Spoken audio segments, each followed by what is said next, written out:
plugged in there, and you can see this.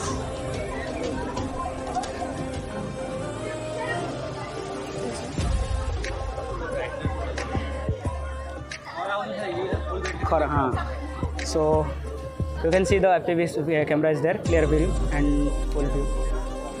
Then we can trigger here. Whenever we start the transmitter, it can be so that the FSI-6X is connected. So then it will be flight. Right? And the thruster is ready, and we can fly this. The FPV speed is almost 400 RPM.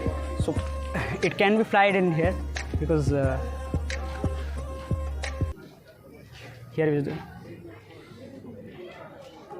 we go to.